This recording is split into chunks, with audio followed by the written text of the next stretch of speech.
En ce moment, les carnets, une série qui s'appelle Décompte, c'est la 2. Je suis encore dans la mise en place.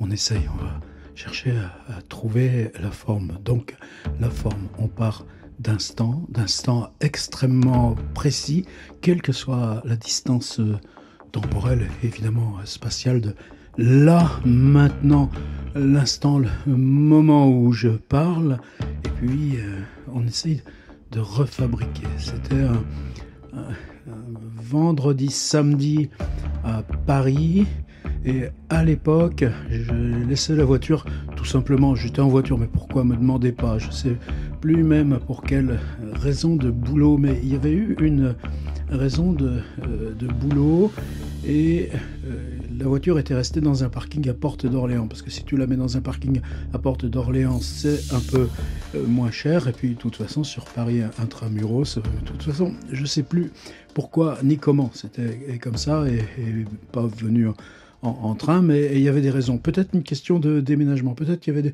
des choses à ramener ou qu'il avait fallu emporter chez un de mes enfants, j'en sais rien, c'est plus ça la question. Mais enfin, donc, ce qu'il y avait eu à faire là, le samedi après-midi, comme ces trucs, en général, c'est plutôt dans la fin d'après-midi, c'était fini. Je reviens, parking Porte d'Orléans, je retrouve la voiture, je démarre, et à mesure que je monte dans la rampe, je me rends compte que c'était pas comme il fallait. Ça fait rien, donc je me gare un peu avant là, la barrière où on paye, et là je découvre que les 4 pneus étaient à plat. Alors là, quoi faire? Et en regardant de près, je découvre que les pneus avaient été pris un coup de couteau dedans. Les 4 pneus crevés. Pourquoi? Je sais pas. Un parking.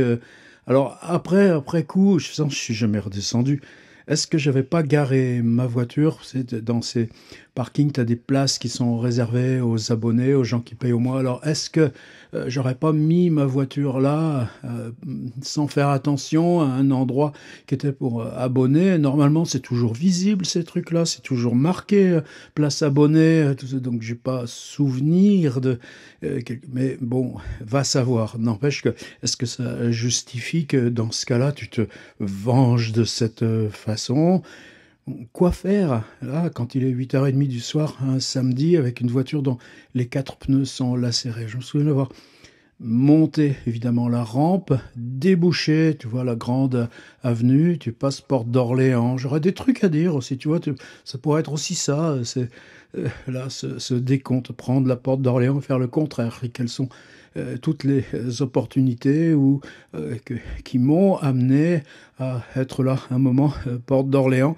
J'ai franchi là, au bout de l'avenue, le grand pont qui passe le périph'. Je vais mettre la voiture à l'abri. Et tu roules à 2, à 3 à l'heure.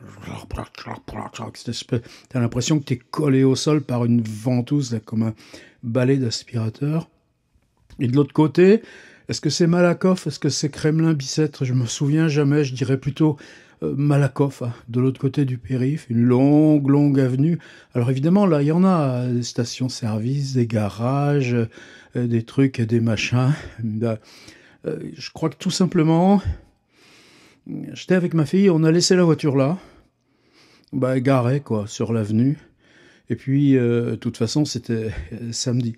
Et retour, métro, train d'Austerlitz à 22h50, là, le Corail, et voilà. Alors, est-ce que c'est tout? Non, c'est pas tout, c'est juste comment tu es intérieurement. C'est-à-dire, tu te dis, mais pourquoi ça? Toi, tu ferais pas la même chose à personne? Et en cas d'une voiture, la trouver garée par erreur, si ça avait été le cas, j'en suis même pas sûr. Ou pourquoi un genre de massacre, ou par erreur, enfin massacre, tu massacres que des vieux pneus, mais bon, c'est tout ce qui s'ensuit, là, repartir en train, tout ça, le dimanche, tu rumines, tout ça, et puis le lundi, première heure, je remonte à Paris, alors TGV, et puis un coup de métro, arrivé à Malakoff, la voiture était toujours là, je vais à un garage un peu plus loin, et puis Là, le garage, bon, il n'y a pas de problème, on va vous les changer, vos pneus. Et puis, de toute façon, est-ce que tu portes plainte? Plainte contre qui? Plainte contre quoi? Est-ce que ça marcherait vis-à-vis de l'assurance? Et là encore, après coup, c'est des questions. Tu te dis, pourquoi ne pas avoir tenté de faire marcher l'assurance? Alors, sous quelle forme? Il aurait fallu aller à la police, déclarer le truc, envoyer ça à l'assurance, et puis il m'aurait dit, mais oui, mais... j'en sais rien. Et là, tu vois, c'est comme si ces trucs-là, qui sont un peu bizarres, te extrayaient ou extorquaient des choses de toi que tu connais pas. C'est-à-dire, dans ce cas-là, c'est comme si tu basculais dans un hors-loi. Alors, hors-loi, bah, de toute façon, tu fais rien de mal. C'est l'autre qui t'a pété tes pneus, qui fait des trucs de mal. Enfin, du moins, à ce que tu en juges. Est-ce que c'est par culpabilité ou flemme? Non, c'est une sorte de dire... Si je m'érige là, royalement indifférent, ben, je serais plus fort que le type qui m'a fait ça. Et donc, pas de démarche d'assurance, payer les 4 pneus. Alors, combien ça coûte un pneu? J'en sais rien. De toute façon, ils ont toujours des promos, des machins comme ça. Et puis, bah, je crois que tout simplement, là, c'était vers midi que j'ai repris la voiture, j'ai payé, j'ai pris l'autoroute, je suis rentré. Bon, soulagé du prix que ça m'avait coûté. Et de quoi je me souviens? Eh bien, par exemple, de ce fichu garage-là, de ce petit garage. C'est-à-dire, l'autre jour, j'ai regardé, alors j'étais sur Google Street View, j'ai refait l'avenue, il y a plusieurs machins, 2 ou 3, peut-être c'était celui-ci, peut-être c'était celui-là. Aucun souvenir, disparu. Par contre, imagine, quand j'ai arrivé, il devait être vers 9h, il m'a dit, bon, ben, revenez en fin de matinée, ou on vous enverra un SMS pour vous prévenir quand ce sera fait, et tu vas, là, il y avait quoi? Et c'était un espèce de petit truc chinois, tu vois, ces petits machins où ils te vendent des barquettes à 3-4 balles, et je me souviens qu'il y avait une espèce c'était tout petit, t'avais le comptoir au fond, le gars là avec ces plats de porc rôti au riz ou je sais pas quoi. De toute façon, j'ai rien mangé. Et puis, tu sais comme c'est, un espèce de distributeur de boissons où t'avais. Alors là, oui, j'ai dû prendre un coca, puis un peu plus tard un autre. Puis moi, c'est comme toujours, t'as ton sac avec ton ordinateur, donc tu t'assois. J'étais le seul client. Je crois que j'ai été le seul client pendant les 2 heures, quoi, de 9h jusqu'à quasiment midi. Peut-être que je suis un peu avant midi. Je suis retourné voir à la boutique où est-ce qu'ils en étaient, s'ils avaient fini. Peut-être je revois vaguement la voiture sur le pont, mais bon, un pont élévateur, j'en ai vu tellement dans toute ma vie. De toute façon, tu peux pas rien appuyer là-dessus. Je sais même plus, là, à l'heure où je te parle, qu'est-ce que c'était, laquelle de voiture. Enfin, si, je la vois, c'était cette vieille BX break noire qu'on avait acheté, je crois, 8000 en revenant du Québec. Bon, ben, ça, c'est pareil, ça pas une... Mais, tu vois, ça pèse une grosse BX, non, pas une BX, c'était une C5. C5 break, et puis elle avait 100 000 bornes, alors tu mets pas des pneus là, qui valent plus cher que la bagnole, ça n'a pas d'importance. Ce que je revois, c'est toute cette matinée où tu es avenue Malakoff, où, bah, bien sûr, tu as tout le trafic, la circulation, les camions, tu vois les boutiques autour, mais toi, tu es dans ce petit truc qui est pas beaucoup plus grand que ma piole. Au fond, il y a le gars qui prépare ses plats, ses fritures, ses machins, même pas, même si ça faisait que les revendre. Et puis, derrière lui, au-dessus, il y avait un grand écran de télé, et sur cet écran de télé, c'était du sport qui passait en boucle. Et, je m'en souviens bien de ça, je pourrais même justement retrouver la date si je cherchais, parce que j'ai fait des photos. J'ai photographié l'intérieur de la boutique, j'ai photographié le grand écran qui passait du sport en boucle, et puis moi je suis resté là. Qu'est-ce que j'ai fait sur mon ordi? Bon, bah, tu le branches sur le téléphone, tu te mets sur Internet. Est-ce que j'ai souvenir? Est-ce que tu peux travailler? Non. Et qu'est-ce que tu rumines aussi par rapport, justement, le fait de... c'est comme si tu prenais une insulte, quoi. On t'a filé un coup de couteau dans tes 4 pneus. C'est pas du tout la façon dont toi tu agis avec les autres. Et puis toi, eh ben, qu'est-ce que tu fais? Non seulement tu reviens à Paris en train, mais tu payes pour 4 pneus pour ta voiture et tu fais aucune déclaration. Puis après tu reviens et hop là. Et puis il faut presque 10 ans après pour que tu reviennes là-dessus, comme si ça valait le coup. Ben oui, mais ça sera l'esprit ici là, de cette série. Et puis après je suis revenu, puis voilà, terminé.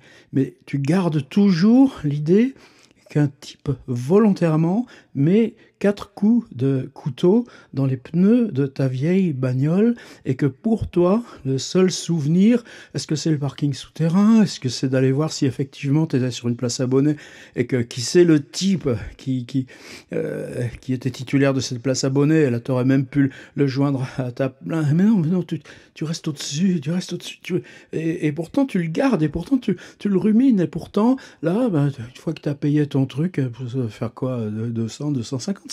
Mais bon, en même temps, tu payes avec quoi? Avec la monnaie de singe, la monnaie que tu as quand tu as, toi, fait là une parlerie, une conférence, un machin comme ça. C'est-à-dire, tu parles pour gagner, tu convertis en pneus et indépendance.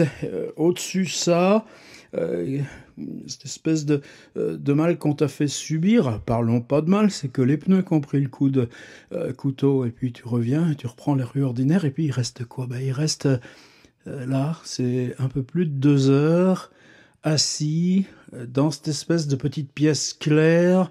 Il y avait forcément une espèce de musique genre énergie ou tout ça qui passait. Non, t'as pas travaillé. Et là, il y a une interrogation encore autre sur toi-même. Qu'est-ce qui fait que, dans une attente de cette sorte, et ça aussi, ça pourrait être une collection, chercher tout ça sur tout ce dont tu te souviens d'instants précis de ta vie, à tel moment, à tel autre, ces moments où tu es contraint d'attendre dans un lieu avec lequel tu ne peux partager aucun affect, et pourtant que la somme, ou que l'ajout, ou que l'inventaire, plutôt, le répertoire de tous ces micro-détails, les tables, les chaises, le coca que tu bois, la façon dont tu es assis sur la chaise, le type là qui est en train de préparer ses trucs pour le coup de feu de midi, quand il y aura du monde qui viendra lui acheter ses trucs chinois, le grand écran là au-dessus qui passe du sport en boucle mais en muet, tandis qu'il y a cette musique de radio, et qui fait que, est-ce que jamais par exemple tu te serais dit je m'ennuie? Non, c'est pas ça, c'est pire que ça, c'est un enfoncement dans le temps qui remplace pour toi le truc de dire pourquoi ce zébré m'a pété mes 4 pneus avec son couteau. Est-ce que tu aurais sur toi un couteau ou un tournevis pour aller péter les pneus des autres? Même pas. Et le fait que tu gardes en mémoire quoi? Tu revois les détails? Oui, et en plus, je peux retrouver les photos que j'avais fait de cet endroit-là. Est-ce que je peux retrouver en moi la durée à avoir attendu? Non, quoique probablement c'était plus de 2 heures, puisque je suis arrivé entre 9h et 9h30, je suis reparti entre 11h30 et midi. Et c'est l'étrange paix que tu trouves à te souvenir en toi-même de qui tu étais quand tu attendais dans cet endroit, justement parce que tous les signes sont archétypes et vides ou distants, que la durée n'est pas là un tout petit instant, mais s'exprime vraiment comme durée. Et puis, est-ce que c'est souvenir d'avoir lu un livre, par exemple? J'avais forcément un livre, j'avais mon sac d'ordi. Non, pas de souvenir de ça, pas besoin, parce que tu es entièrement saturé de cette présence vide du réel qui devient vibrante, fourmillante. Parce que justement, tu restes 2 heures ici, immobile, et que tout ignore. Qui aurait su à ce moment-là où me trouver, où me prendre? C'est même pas ça. Mais je tourne autour. Et si je vais chercher la collection de ce genre de moments et de ce genre d'incidents, à ce moment-là, j'aurais gagné, là, ce que je fais sur moi-même en ouvrant cette série. C'est compliqué, hein? Mais c'est comme ça.